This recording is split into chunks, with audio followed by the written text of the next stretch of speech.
Bueno, vamos a cerrar este primer día con una de las 3 conferencias programadas para el ciclo completo. Y bueno, voy a presentar a la conferencista, un lujo de invitación que tenemos por aquí.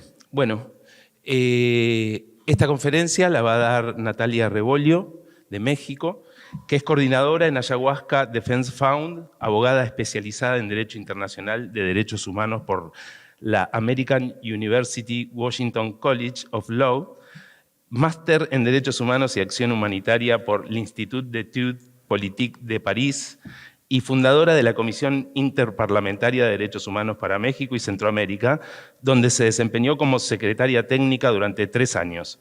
Defensora de los derechos de los pueblos indígenas, territorios y conocimientos ancestrales de los mismos y los derechos de la naturaleza. Con ustedes, Natalia.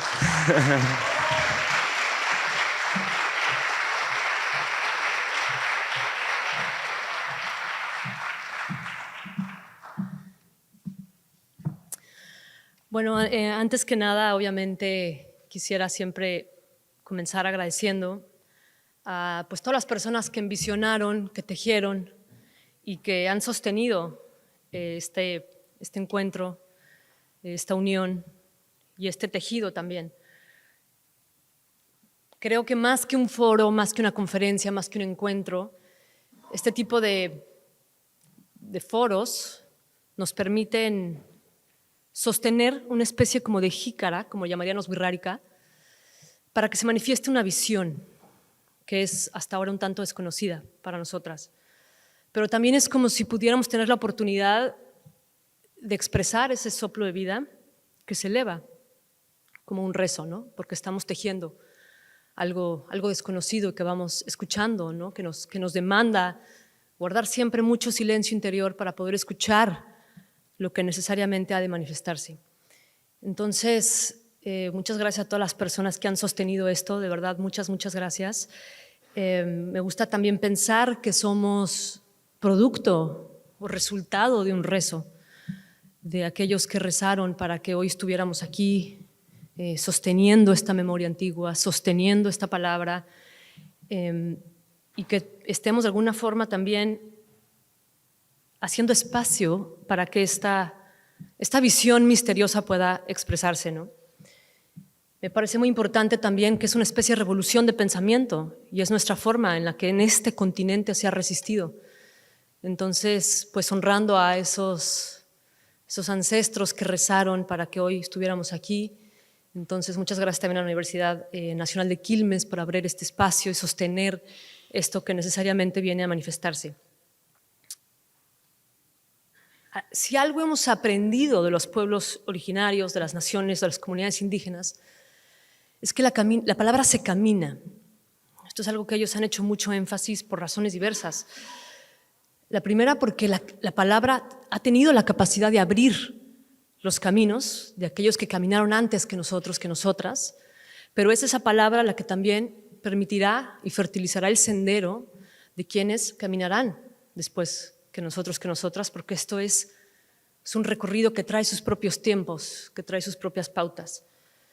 Entonces, en ese sentido, la palabra es una especie de tecnología que más allá de representar únicamente un pensamiento o una filosofía, una cosmovisión, la palabra también tiene la capacidad de sostener códigos sagrados que tuvieron que esconderse en la palabra dada la colonización. Entonces, producto de la asimilación lingüística que hubo en esta región, en este continente, es que se ha perdido mucho de la memoria antigua. No todo está perdido, porque la palabra es guardiana del conocimiento también, porque venimos de una tradición oral, que si bien hubo una obligación para transicionar a una tradición escrita, el conocimiento ancestral hizo bien en esconderse y camuflajearse en la palabra que conservan los abuelos, las abuelas, los sabedores, sabedoras, en lo largo y ancho de este continente. Los conocimientos ancestrales también hemos aprendido que son una manera de estar en la vida. Es el producto de una relación con la vida misma.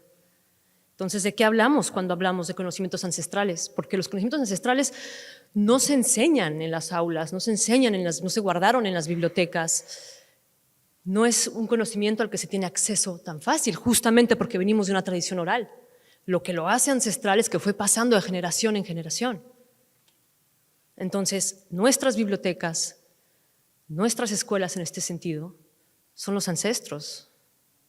Es la sierra, es la montaña, es el desierto. Esa es la biblioteca que hay que conservar, en aras de poder bioconservar el conocimiento ancestral como aquello que aún preserva el conocimiento ancestral que no pudo erradicarse, derivado de una colonización espiritual que no pudo consolidarse del todo. Tan es así que siguen vivos estos conocimientos. Para mí siempre será una prioridad estos espacios latinoamericanos, no solo porque Latinoamérica es guardiana del mayor número de biodiversidad, la flora y fauna psicoactiva, los diferentes ecosistemas y biomas que existen, sino porque Latinoamérica conserva la palabra que se vio camuflajeada en la sierra, en el bosque, en los mares, en los lagos, en las montañas, en los ríos, y un muy largo etcétera.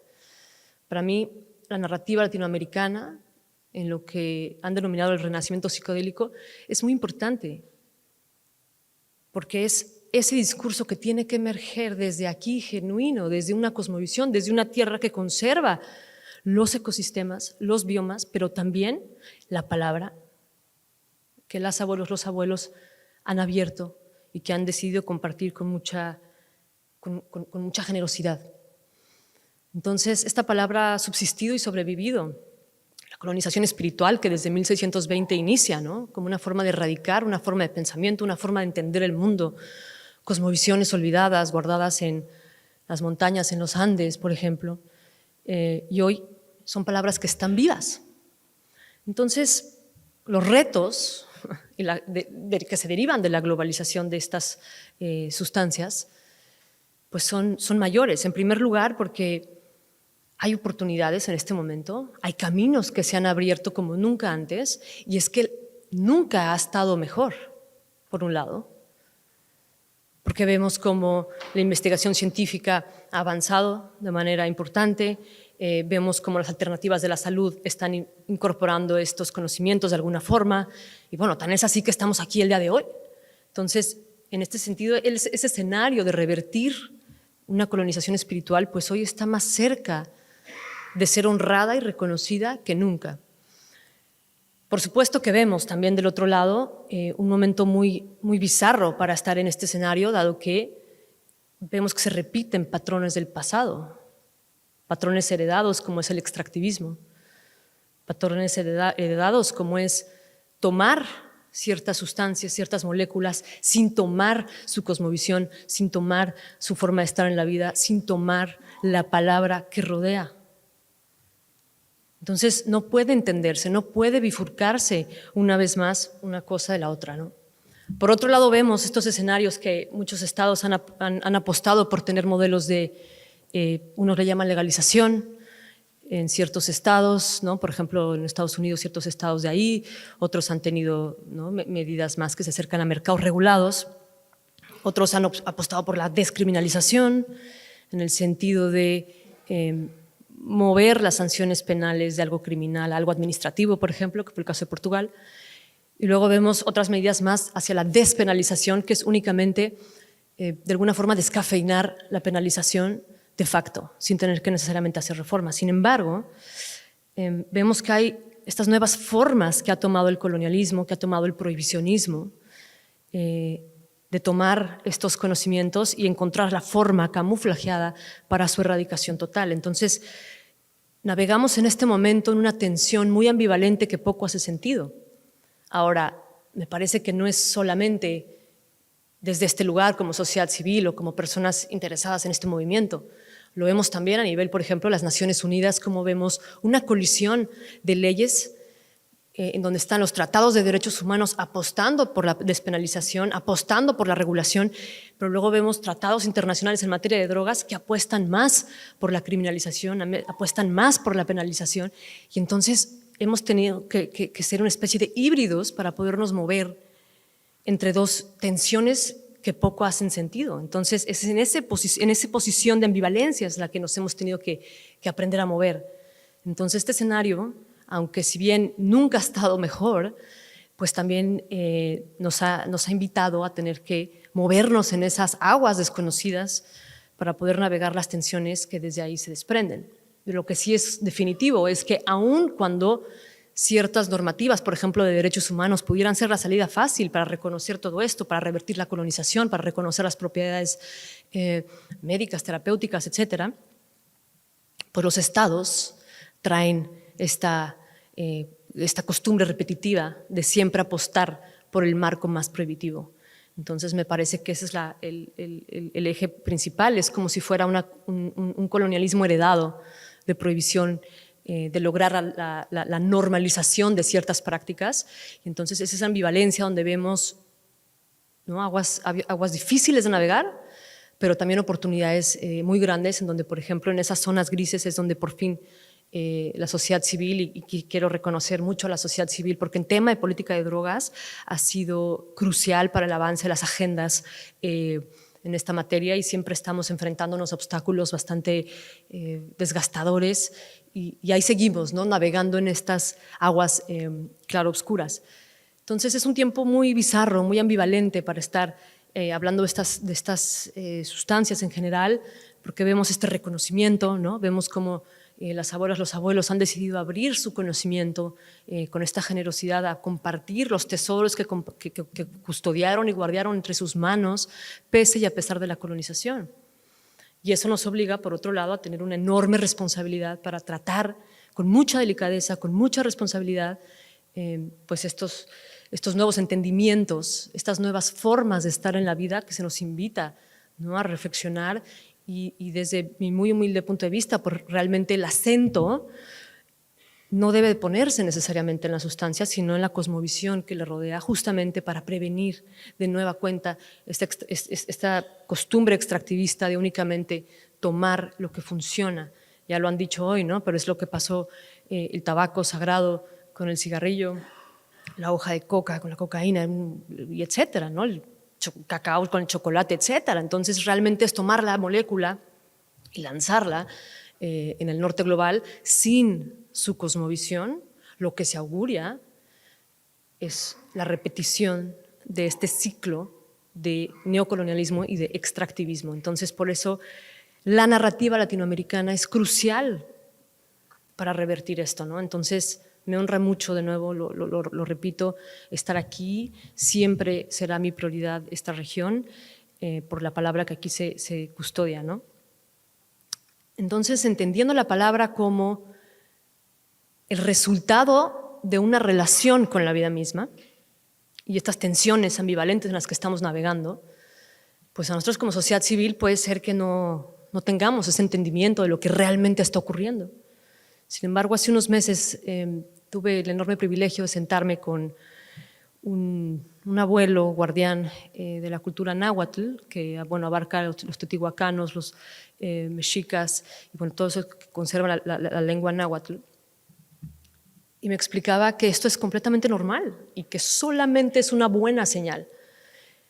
Y me explicaba desde esta cosmovisión como, por ejemplo, la lengua, la palabra, la lengua indígena como algo que se tiene que preservar necesariamente para conservar también estos conocimientos, es fundamental de cara a la bioconservación.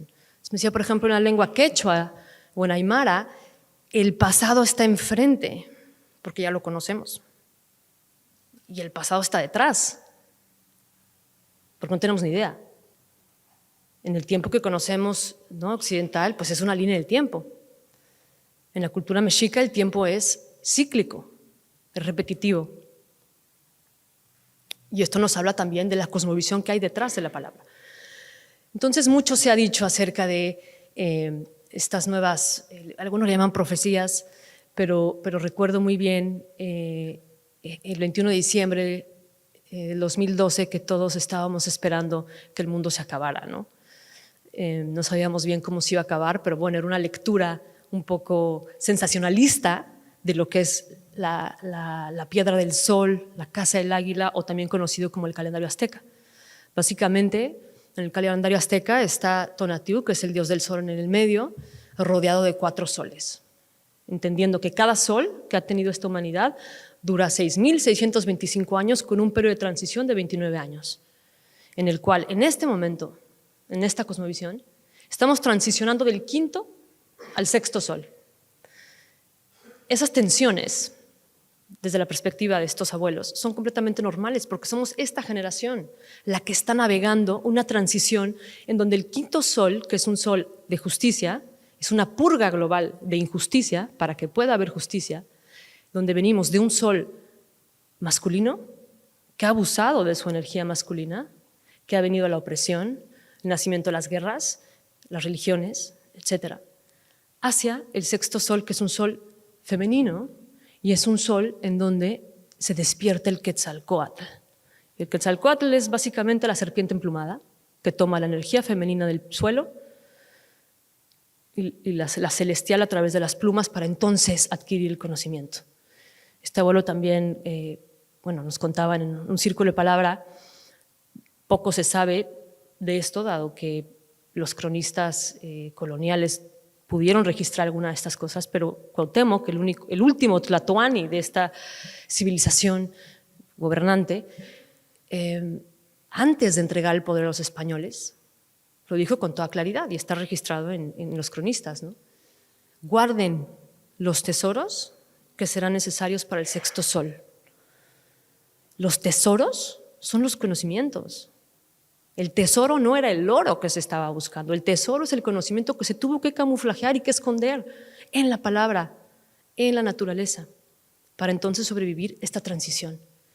Entonces, cuento esto porque a mí me da paz saber que eso es solamente algo normal, que a mí me ha ayudado en mi trabajo a navegar esta ambivalencia, esta dualidad, sabiendo que hay resistencias que no quieren que el 5º sol se vaya. Claro, el 21 de diciembre de 2012 no es que se iba a acabar el mundo, es que los 2 soles impactaron con mayor fuerza, de manera ambivalente, a la humanidad. De ahí, por supuesto, hay ciertas cosas en el calendario que van marcando, que nos dicen que realmente el 6º sol, el nuevo sol de la humanidad, el despertar del Quetzalcóatl, de estos conocimientos, surgirá en el fuego nuevo, una ceremonia que se llevará a cabo el 24 de noviembre del 2026. Entonces, estas ambivalencias son solo resistencias. Entonces, por un lado vemos esta cuestión de que vamos despenalizando, regulando, legalizando, descriminalizando sustancias, pero por el otro lado hay una resistencia que sigue prohibiendo cada vez con más fuerza, ¿no? Entonces, en esa ambivalencia es donde nos hemos tenido que aprender a mover de alguna forma. Me gusta pensar también que la Ayahuasca Defense Fund, que es el programa de la Fundación ICERS, que tengo el privilegio de coordinar desde hace 6 años, es una especie de canoa en la que podemos ir navegando estas ambivalencias, en donde sabemos definitivamente que el camino no es y no será lineal, precisamente por estas ambivalencias, estas tensiones que existen no solamente a nivel normativo, sino a nivel energético también. Claro que hay resistencias, que este cambio que se avecina es romper una estructura para que este conocimiento pueda finalmente salir. Entonces, desde esa canoa, esas resistencias que vemos para transicionar del 5º al 6º sol, pues han traído muchos retos, en donde, hasta el día de hoy hemos atendido 325 casos legales, es decir, personas que enfrentan procesos penales o a veces administrativos por el uso o la importación de plantas ancestrales. En este orden, primero la ayahuasca, en segundo la hoja de coca, en tercero los hongos que contienen psilocibina, la guachuma y por último la iboga. Entonces el ADF no es más que un servicio de partería que permita que realmente el 6º sol pueda venir a manifestarse de esta forma, ¿no? Para el caso argentino, pues hemos tenido 4 casos relacionados de ayahuasca, que sepamos, un poco inciertos los resultados, porque muchos han como dejado que simplemente mueran, 2 relacionados con Bufalvarius. Y si vemos la legislación argentina, pues sí, la legislación argentina es una de las más prohibitivas en términos de estas sustancias a nivel latinoamericano, cuestión que preocupa, porque realmente es como las agencias de los estados que están obligadas a actualizar las listas, pues realmente están actualizando constantemente las listas de fiscalización, en donde podemos encontrar, por supuesto, la DMT, pero también la armina, la armalina, 5-meo-DMT, la bufotenina, la ibogaína, ketamina y, bueno, por supuesto, el tema de cannabis, ¿no? Que ya se ha hablado también aquí mucho, pero ese es el escenario, ¿no? En el que nos encontramos y entonces apunta también a que en Argentina pues es importante también sostener este misterio, ¿no? Que viene a manifestarse, porque realmente hay una tendencia, ¿no? Que tiende a prohibir este tipo de sustancias, y nos preocupa también desde esta canoa ver el prohibicionismo que se ha dado alrededor de estas plantas, ¿no? Por ejemplo, Francia fue el primer país en prohibir explícitamente la ayahuasca, Psychotria viridis Banisteriopsis capi, ayahuasca en su legislación. Y en el año 2021-22, Italia, siguiendo los pasos de Francia, incluyó en su legislación Psychotria viridis Banisteriopsis capi, ¿no? Bueno, Holanda ya había resuelto en un caso de la Suprema Corte de Justicia que la ayahuasca no era realmente necesaria para la libertad religiosa, en un caso del Santo Daime, ¿no? Entonces, hemos visto cómo estas olas han encontrado la forma también, el prohibicionismo, de camuflajearse para poder ejercer ciertas presiones en la libertad de conciencia y prohibir para justamente no tener estas escalas de grises en las que la ADF puede navegar para realmente demostrar su legalidad en una legislación, ¿no? También, pues bueno, nada más haciendo énfasis que es gracias también a, yo le llamo al abuelo Bouzo en nuestra tradición, no le gusta que le diga así, pero para mí es porque es un halago.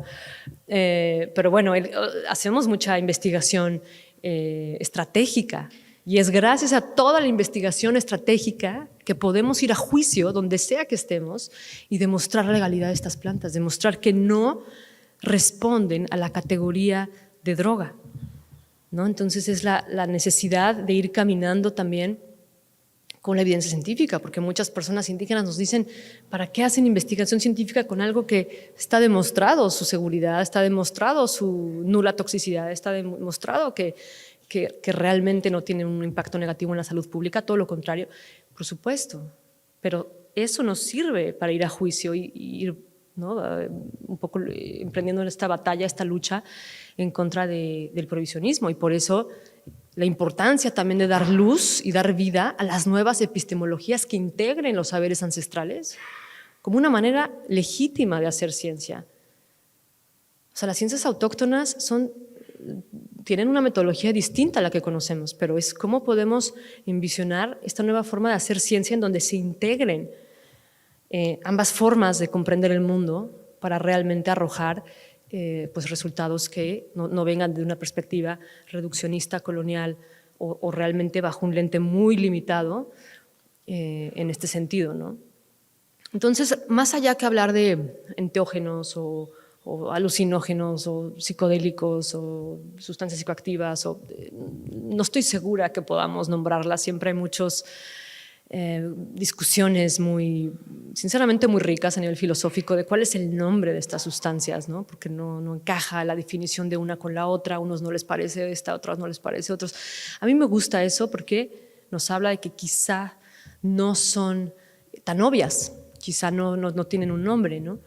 A mí me gusta hablar de las bioculturas, porque hablamos entonces también del lugar en donde se conserva ese conocimiento y la cultura que rodea ese conocimiento. Entonces, si empezamos, por ejemplo, con la biocultura de la ayahuasca, en estas tensiones que hay en este momento, de esta ambivalencia que se vive, pues bueno, justamente en una última investigación que hizo ICERS, pues fueron 4 millones de personas, casi 5,5 en el último año.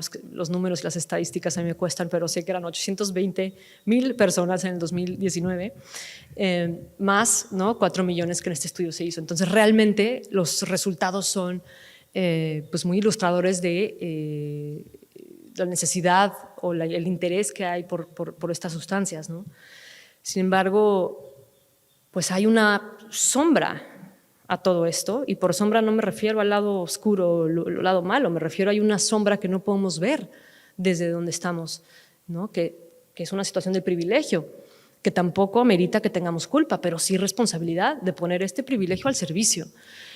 Y es desde esa sombra en donde también vemos que, claro, investigación científica con ayahuasca, 5 millones de personas toman ayahuasca, el mundo maravillado, despenalización de la ayahuasca por acá, ¿no? Retiros por todos lados, la gente está sanando, la gente está encontrando solución a su trauma, la gente está encontrándose con su verdadero... Todo eso no vengo yo a demonizarlo, al contrario. Sin embargo, quiero hablar de esa sombra que es la casa de la ayahuasca, esa selva amazónica que está en este continente nutriendo al mundo, trayendo la salud planetaria, tiene muchos retos. En Colombia hay un conflicto armado interno, de los más largos en la historia, en donde las personas que están en la selva y que son guardianes de estos conocimientos, que tienen la palabra que se resguardó en la selva, tienen que enfrentarse a atrocidades. Hay lugares en su territorio que han tenido que dejar. La Corte Interamericana de Derechos Humanos incluso ha dado medidas cautelares al pueblo Siona cuando no han podido tener acceso al uso del yagé. Entonces, eso es algo que el mundo tiene que también empezar a ver cómo vamos a conservar estas bioculturas. El caso de Brasil, ¿no? La explotación de hidrocarburos, la minería ilegal, la ganadería ilegal, los territorios que han sido expropiados, empresas extractivistas. La selva está en un riesgo inminente de todas estas industrias, ¿no? Perú nunca ha estado tan deforestado como ahora. Igual, empresas extractivistas, empresas de aceite de palma, van deforestando. No se nos olvide que además en esa selva es como se adquiere el conocimiento, porque no es nada más la ayahuasca, es toda la farmacopea que hay en la selva que es utilizada como la forma de transmisión de conocimiento y como la forma de adquirir el conocimiento. Entonces, en esta biocultura, el riesgo es grande. Entonces, ¿cómo navegamos también esta ambivalencia desde esa conciencia, sabiendo que no es nada más salir del previsionismo y traer marcos regulatorios, sino es realmente tomar por completo lo que ofrece esa biocultura, que es la renovación de nuestra relación con la vida? Si pasamos, por ejemplo, a la biocultura de los hongos que contienen psilocibina, pues encontramos quizás un escenario menos grave, pero no menos importante, en donde los hongos, por ejemplo, por el pueblo mazateco, los nushihon, como ellos le llaman, que crecen en la sierra mazateca, pues la sierra vive en los ciertos riesgos, en el sentido de que la selva está bien protegida, está bien resguardada. Para la cultura mazateca, la lluvia es un componente fundamental para la existencia de los hongos. Los rayos y los truenos que caen, que parten la tierra y que abren los hongos, es una parte esencial para la cosmovisión. Parte de su rezo es el rezo al trueno, a la lluvia, para que broten entonces los nushihon, los niños santos, aquellos que brotan. Entonces, cada vez que hay menos lluvia, pues cada vez hay menos conocimiento, cada vez hay menos de esa palabra que se resguarda en estas cápsulas de lluvia que son los hongos, ¿no? Vemos también una deuda histórica en donde los hongos que contienen psilocibina, pues claro, están también, ¿no? Siendo explorados en el mundo, presupuestos millonarios para su investigación, su componente la psilocibina ya como un medicamento, hay empresas patentando una nueva alternativa para la salud mental, y la Sierra Mazateca siguen descalzos. No me refiero a beneficios compartidos económicos únicamente, sino como una forma de realmente inyectar y traer los beneficios obtenidos de vuelta al origen, a la casa, al origen de quienes conservaron con sus manos estas moléculas, incluso con la vida. Entonces, hablar solamente de plantas o de enteógenos nos obliga realmente a mirar con un lente completo en qué estado se encuentra la casa de la biocultura. Y en la mayoría de los casos no es muy favorable. Últimamente también hemos visto, por ejemplo, el caso del bufo alvarius, la biocultura del bufo alvarius, ¿no? En donde a mí mis amigas de la tribu yaqui me comparten. Es cierto que tal vez no usábamos el bufo alvarius fumado como se usa hoy. Tal vez no. Pero es cierto que lo usaban como una ofrenda que se hace al río, porque la tribu yaqui viene del río Yaqui. Ese río Yaqui ya no tiene agua. Y el sapo en el desierto de Sonora ya no se ve como antes, ¿no? Antes justamente el sapo se utiliza para llamar a la lluvia, porque desde estas cosmovisiones, para rezarle a la lluvia, hay que rezar al animal que vive en el agua, que ese tiene la capacidad de jalar la lluvia. Pero ya no hay bufo, dado el despojo desmesurado que ha habido con esta sustancia, ¿no? Y está en todo el mundo, y nos llegan casos legales con el bufo todo el tiempo, y son cantidades grandes. Entonces es como, ¿cómo vamos a regresar eso? Qué mejor que ver ese río Yaqui fluir de nuevo, ¿no? Que es la casa del sapo, de ahí viene, es del desierto, pero ahí justamente se necesita para jalar la lluvia y que haya un río.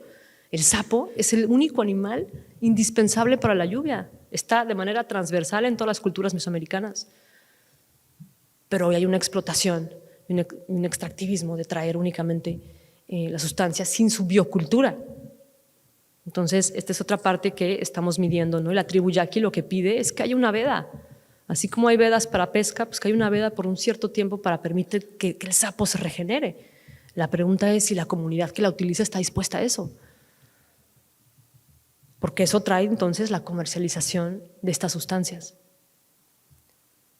Luego hay otras bioculturas que se complican, por eso no es lineal, por eso en el navegar de esta canoa hemos visto que no existe una fórmula infalible para traer un resultado o arrojar luz en algo que permanece todavía incierto.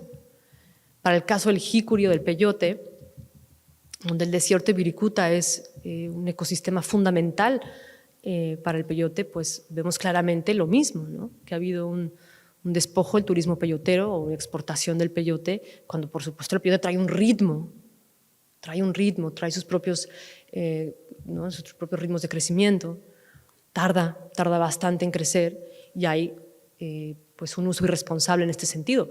Y en ese caso, por ejemplo, el Consejo Regional Wixárika lo que nos ha pedido es el peyote está categorizado como una sustancia que causa un grave daño para la salud pública con nulos efectos terapéuticos. El Consejo Regional Wixárika nos pide, ahí déjenlo, no lo muevan. Nos toca respetar esa voluntad, nos toca respetar que eso es lo que el Consejo quiere, los abuelos quieren, y hay que, por eso no es lineal la fórmula, ¿no? El hecho de que realmente no hace justicia desde mi punto de vista que esté ahí, no significa que deba de ser movido dada la voluntad de aquellos que la han preservado.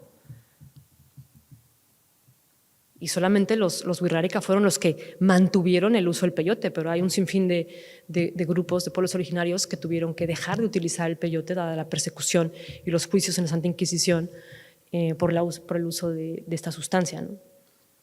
Entonces, no es lineal la solución. El hecho de despenalizar o de regular no significa que necesariamente habrá pasos hacia la bioconservación, por lo que son dos medidas completamente distintas. Entonces, de alguna forma, creo que estos pasos pequeños, pero más acertados, más pensados, escuchando el ritmo de aquello que quiere manifestarse, es de hecho un acierto, porque no podemos apresurar también a regular como si en realidad supiéramos. Por eso la escucha y el silencio es tan importante en este momento en donde realmente tenemos que medir los vientos para saber cuál es la mejor forma de proteger y bioconservar una biocultura con sus tecnologías ancestrales, con su palabra, con sus cantos, con su danza, con su arte, con su naturaleza y con el ecosistema que le rodea. Porque es ahí donde está el conocimiento. Es ahí precisamente donde se alberga el conocimiento ancestral, justamente en los contactos con estas entidades de la naturaleza. Entonces hay ciertos altares naturaleza, como lo es Wirikuta, como un vórtice fundamental para la salud planetaria, como lo es la selva amazónica, como lo es el desierto. Existen estos lugares, estos sitios sagrados que necesariamente han de bioconservarse, que claro que traen su tecnología agregada, ¿no? Que es la entidad que de ahí venga. Pero es justamente por esa razón que esos lugares siguen vivos, permanecen vivos como conocimientos que están vivos. Por eso no se pueden meter en una biblioteca, por eso no se pueden transmitir en un aula, porque son conocimientos que están ahí, vivos, guardianados, justamente para prevenir esta extracción, esta conducta repetitiva que necesariamente hay que sanar. Por supuesto, la hoja de coca, que es como indispensable también, que yo creo que como región es fundamental que tomemos acción en esto, no solamente por la forma en la que fue criminalizada e incluida en los tratados internacionales es completamente colonizadora y arbitraria, sino porque el informe de 1950, que le dio origen a la inclusión en los tratados internacionales, es un informe que hoy no pasaría el estándar mínimo en materia de derechos humanos, en donde un organismo de Naciones Unidas determinó que el uso de la hoja de coca incitaba al vagabundismo, a los malos olores y que degeneraba la raza. Y con base en ese informe en 1950, hoy la hoja se encuentra como una de las 3 plantas prohibidas a nivel internacional, cuando es un elemento fundamental para la existencia de las comunidades andinas amazónicas. Entonces, realmente el prohibicionismo tiene un impacto especial en nuestra región. Esa es la importancia de tejer realmente una narrativa y una forma de elevar también cómo se mira desde este territorio que alberga la palabra, que alberga estas entidades, estas tecnologías ancestrales y que alberga los ecosistemas. Desde ahí me parece que tiene que migrar el discurso que pueda traer tal vez esta solución a la ambivalencia que se vive.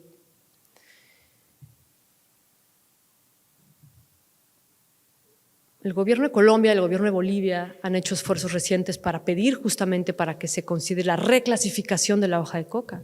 Pero algo que yo creo que hemos estado hablando mucho es, esto merita que a nivel americano, o sea, el continente, realmente se puedan sumar estos esfuerzos para reivindicar una hoja que es fundamental para la cosmovisión de esta región.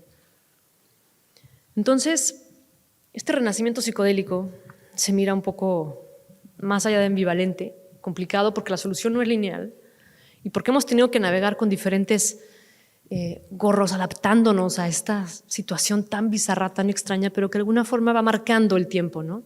Los mexicas siempre asumieron su responsabilidad como guardianes del tiempo, para ellos esto es normal. Para esta forma en la que nosotros estamos en la vida sosteniendo este misterio, pues es un poco bizarro, ¿no? En donde vemos un progreso nunca antes visto, pero un retroceso también alarmante. Entonces, navegar en esas tensiones es un poco complicado y lo hablábamos hace rato también con el doctor Bouso, la importancia de traer medidas que son más locales, ¿no? Fueron, por ejemplo, los tratados internacionales que fiscalizan sustancias, no todos los estados que suscriban estas convenciones. Claro, pero ahora vemos cómo no se pueden regular ciertas sustancias en los mismos territorios, mucho menos si es un territorio de origen. Entonces, ¿cómo realmente tener acciones que sean locales, pero que inspiren a esta maloca global que estamos de alguna forma construyendo? Puede ser una buena alternativa para traer soluciones iguales pero diferenciadas, donde se atienden las necesidades de cada biocultura conforme a sus propias particularidades. Entonces lo hemos dicho, ¿no? Y creo que es un discurso que se ha estado gestando bastante también, no solo en ICERS, pero también de nuestra relación con los pueblos originales, con los pueblos indígenas. Es realmente el renacimiento psicodélico es una visión muy reduccionista de lo que está pasando desde mi súper humilde punto de vista. Pero, bueno, como hemos visto, pues la palabra tiene la capacidad de crear también. Esta es la tecnología del ícaro en la tradición shipibo, ¿no? Y desde esa perspectiva, pues la palabra crea en el sentido de que en el 1620, en la Santa Inquisición, se decidió que esto había que demonizarlo, que esto era algo que debiese estar prohibido, y 403 años después seguimos viendo juicios en contra de personas indígenas que utilizan sus plantas. Se creó una narrativa que trajo política pública, que se implementó, que hoy está vigente. Entonces, ¿cómo creamos desde esa palabra pues un escenario que pueda contrarrestar esa herencia repetitiva, cíclica, extractivista, prohibicionista, punitiva, que se viene repitiendo durante 403 años? Y entonces, claro, ahí es donde decimos, es importante frenar en este tipo de ejercicios que estamos haciendo aquí y escuchar a qué nos referimos con lo que está pasando. Claro que la salud es muy importante, pero hay una salud planetaria que cuidar también. Hay una biocultura que sostener, porque queremos que esto trascienda nuestra existencia y que las futuras generaciones puedan tener acceso a estas tecnologías también. Entonces, claro, lo que hemos propuesto es, bueno, tal vez no es un renacimiento psicodélico, tal vez es la revolución de una relación. Y entonces, claro, como alguien que ama las palabras, como su servidora, estuve años perdida en lo que significa la revolución. Entonces, más allá de la teoría de la revolución, sin entrar en los tintes políticos, estuve trazando su origen durante mucho tiempo, hasta que di con un texto de Hannah Arendt maravilloso que se llama La libertad de ser libres, en el que habla de que realmente el término revolución viene del lenguaje astronómico, en donde un cuerpo celeste hace un giro y regresa a su punto de origen. Y es algo que pasa en la astronomía y es un lenguaje completamente científico. Sin embargo, se adopta esto en la Revolución Francesa, pensando que la revolución es simplemente algo en lo que hay que ir en contra. Y claro, lo dice Hannah Arendt, ¿no? No es que la Revolución Francesa haya sido una gran revolución porque se proclamó la libertad, la igualdad y la fraternidad. La Revolución Francesa fue una revolución porque envisionó derechos inalienables para todas las personas por el simple hecho de ser personas. En ese sentido, sí, o sea, fue una revolución por eso. Luego vino la Revolución Inglesa y, por supuesto, la Revolución Inglesa trajo restaurar el poder monárquico, su poder y la gloria. Bueno, eso no fue una revolución, pero cuidado, ¿de qué hablamos cuando hablamos de una revolución? Por eso desentrañar realmente los significados, sobre todo en estos lugares en donde todo es un poco ambivalente y no coincide lo que se entiende por una palabra con realmente su noción, sobre todo en el ámbito de los psicodélicos, enteógenos, alucinógenos y etcétera. Cuando hablamos de la revolución, es volver a ese origen. Ahora, ¿volver al origen de qué? De una relación.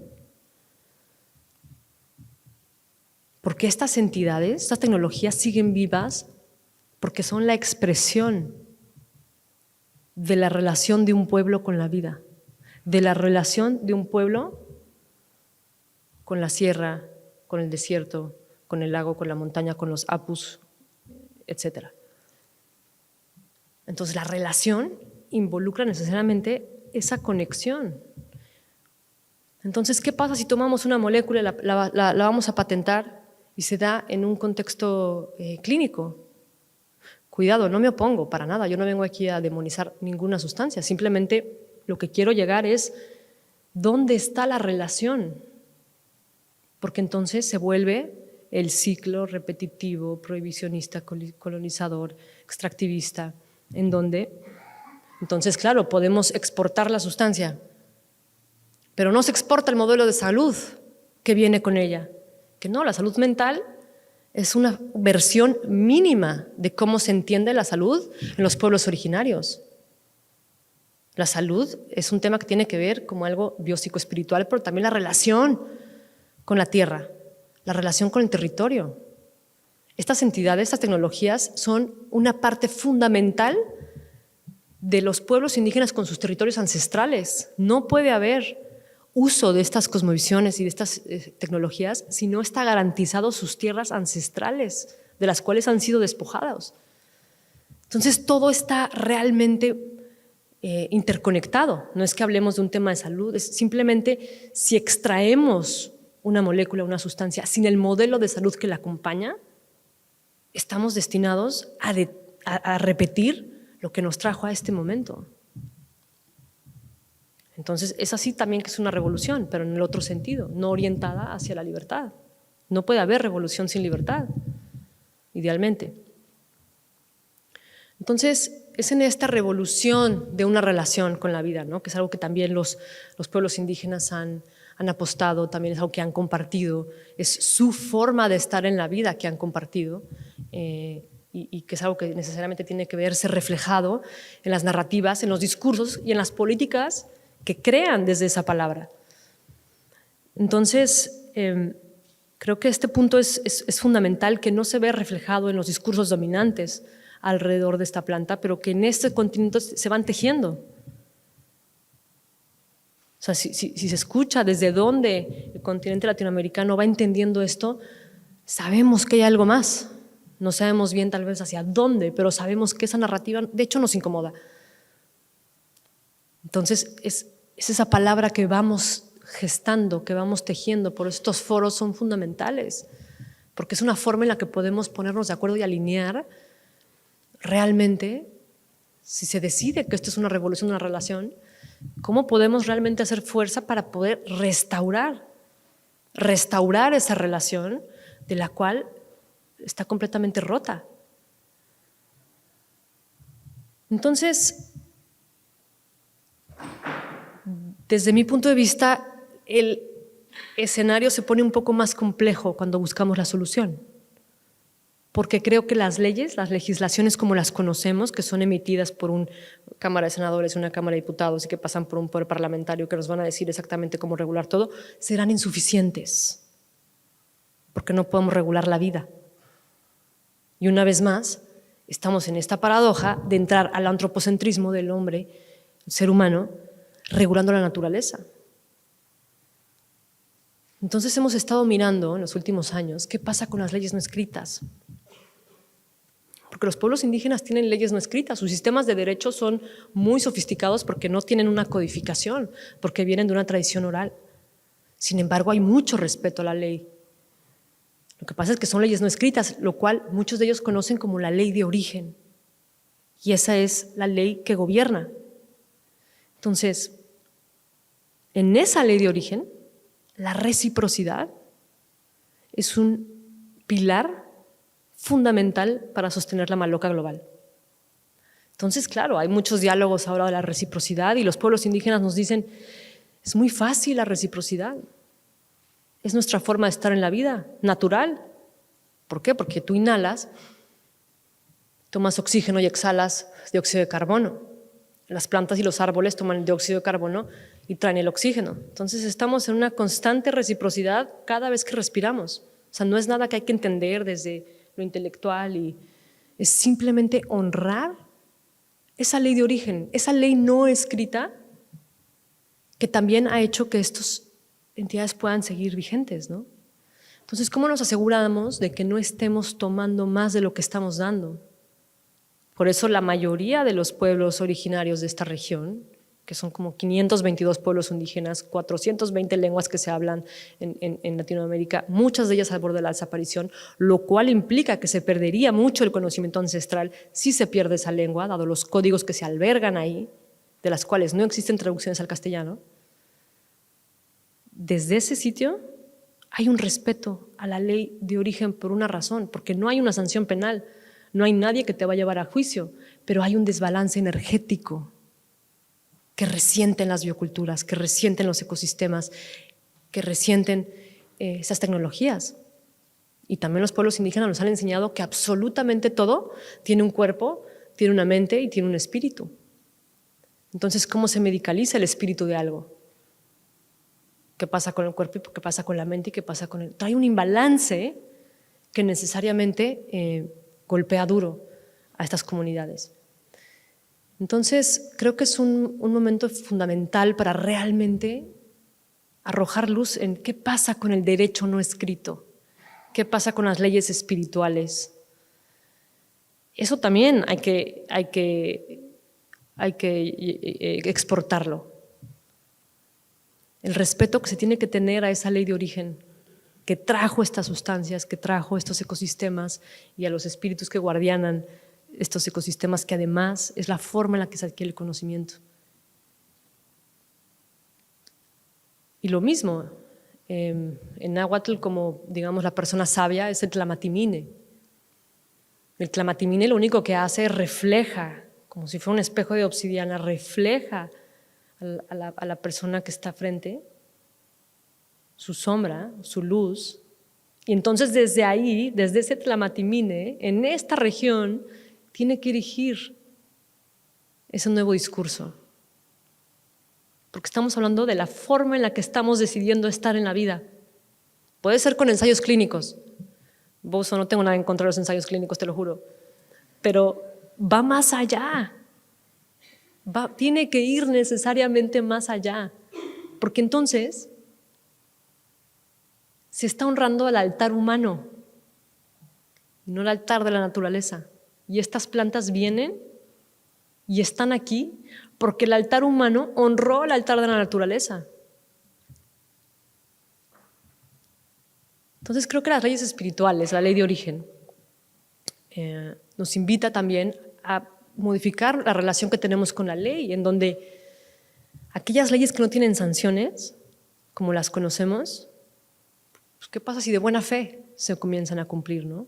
Y no es nada del otro mundo, lo hemos visto en algunos ejercicios de reciprocidad, en donde, por ejemplo, pasa en Sudáfrica, hay un ejercicio fascinante, en donde aquellas comunidades indígenas que conservaron el rooibos, que es un té que se toma en todo el mundo ya, todas las compañías que tienen el rooibos están obligados a compartir los beneficios obtenidos de sus ganancias en proyectos con sostenibilidad con las comunidades.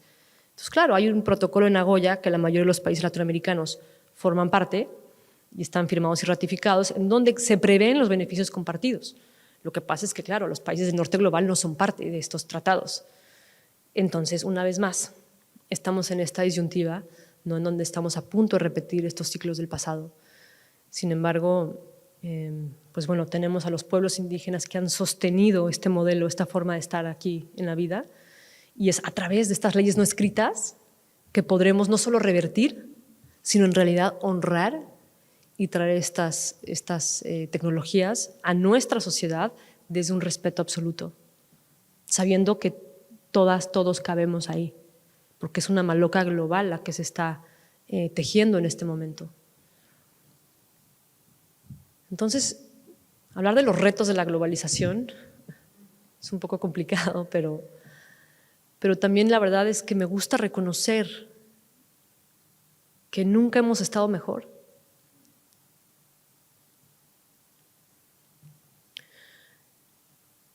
Y tal vez es una nueva manera de verlo. No hay una sola planta, no hay una sola sustancia que no necesite del agua para estar aquí. Esa es la relación también con la vida misma, ¿no? Entonces creo que esa es también una ley de origen que hay que honrar y que hay que mirar. Entonces extraer el conocimiento que nos conviene y dejar en el territorio el que no nos conviene es repetir los ciclos viciosos del pasado. Por eso esta es una oportunidad histórica para poder revertir y arrojar luz en todo esto. Entonces, bueno, muchas gracias a la Universidad Nacional de Quilmes porque estos ejercicios son fundamentales, cruciales, inspiradores. Gracias por sostener esto desde hace tanto tiempo, además, pioneros en la región. Me siento muy privilegiada, me siento muy honrada. Es difícil luego, ¿no?, sostener estas cosas y los obstáculos a los que nos enfrentamos, pero creo que era Eduardo Galeano, ¿no?, que decía, es que la utopía te sirve para caminar, ¿no? Porque alguien me escucha y dice, esa mujer es una utópica. Y sí, pero porque estamos caminando. Entonces, estamos caminando un sendero desconocido, definitivamente. Pero hay que saber a dónde va la flecha. Y es en esa utopía, es en esta palabra que desde aquí se eleva, ese humo que estamos elevando como un rezo latinoamericano que queremos traer en una resistencia compasiva y en una revolución de una relación de aquellos componentes, entidades que salieron de aquí, que queremos ese cambio. Entonces,